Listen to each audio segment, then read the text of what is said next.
2 burgers to go, please. Help me!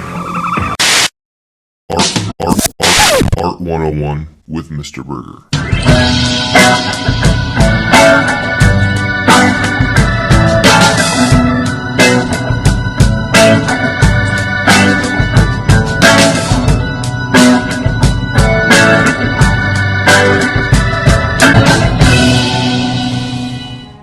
Welcome back to another episode of Art 101, where I try to provide you with the best in art historical content. Who is that? Well, I'm Mr. Burgher. I'm a professional artist and educator, and today we're going to talk a little bit about a series of prints done by Albrecht Dürer called his Master Prints. And we're going to get into that, and as you know, because you clicked on the video, and here we go. Although Albrecht Dürer loved to paint, he was never as great of a painter as he was at printmaking. He would work in several print media, including engraving, woodcut, and etching. Saying he was prolific is very much an understatement. There was an 8-year stretch between 1512 and 1520 that he was creating a very high volume of prints, and during that time period, in 1513 and 14, he created what is known as his Master Prints, a series of 3 7x10 prints that were very detailed with significant iconography. Now, the subject matter is a bit all over the place in these 3, but they are united in their depictions of spirituality. He wanted a series that would show the individual how to live life according to his own opinion of life living, I guess. But these 3 works of master prints were Night, Death, and the Devil from 1513, Melancholia 1 from 1514, and Saint Jerome in his Study, also from 1514. And this is how they're intended to be displayed. This is how they're intended to be put together. This is how he thought an individual should live life. So let me explain each one individually. First off, we have Night, Death, and the Devil. We see the knight on his horse, focused at the goal of reaching the city up in the mountains. The symbolic meaning of that city is heaven. The knight himself is victorious over his enemies, Death and the Devil. As the courageous knight moves past with his trusty dog, Death holds the hourglass, and the horned beastly devil holds a weapon and looking to attack and take advantage of any slip-up that may occur along his life journey. The intention of this work in the Master Print series is for individuals to recognize that they need to take action with focus as they travel through the world.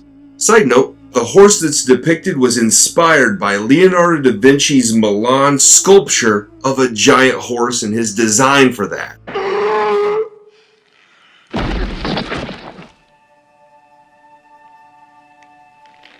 We see Saint Jerome hard at work. Within this etching, there are all kinds of little details tucked away here and there to add elements of iconography and symbolic meanings in a deeper sense, which is very much a calling card of the Renaissance and the Renaissance art that was being produced at this time period. And the intended meaning that he had for this work was for the person going through life to think about sacred sorts of things and really be reflective of their own thoughts as they're going through life. And third is Melancholia 1. We see the winged figure seated with their crown of buttercups and watercress in order to attract the sympathies of Jupiter. Throughout this work, there are numbers and symbols and all kinds of things. Some of those are revolving around geometry, like the compass. Now, Melancholia 1 is a very, very deep picture that some might even say is an internal self-portrait of Dürer himself. Melancholia 1 is really a theory of wellness that goes all the way back to ancient Greece. It was believed that the body has 4 fluids that needed to be balanced in the body. You had blood, phlegm, yellow bile, and black bile. You get cut, you bleed. You get a cold, you got snot and phlegm.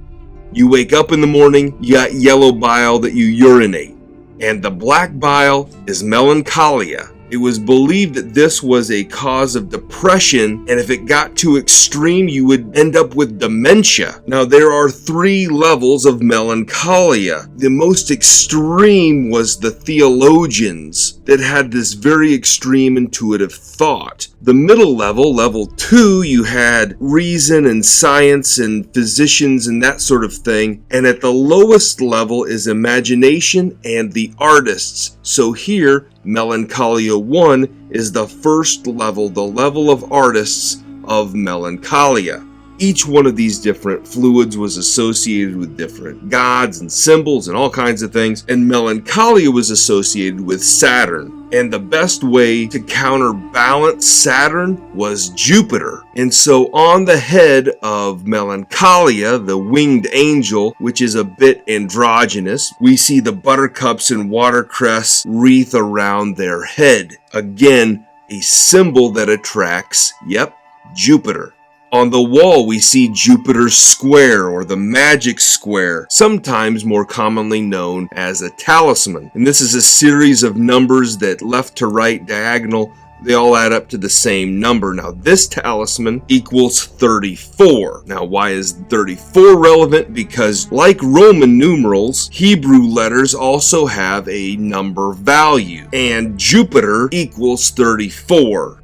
The 4 fluids, the 4 humors, the 4 seasons, everything is in balance, with an embedded counterbalance. The keys indicate power and order. The money bag is fairly self-explanatory. The dog is a symbol of fidelity. The physical symptom of melancholy is constipation, and so we see a device here used to relieve that. We see all sorts of woodworking tools and things like that, nails, saws, hammer, crucible. The hourglass, as we've seen before, indicates a limited amount of time. The scales for judgment, and the bell that rings to indicate the end of life. Thanks for watching the video. I hope you can like, share, subscribe, and do all those things. A very, very small percentage of the people that watch this video are subscribers, so what are you waiting for? It's absolutely free to you, so get involved, hit that subscribe button, and share it with a buddy. Have a good day.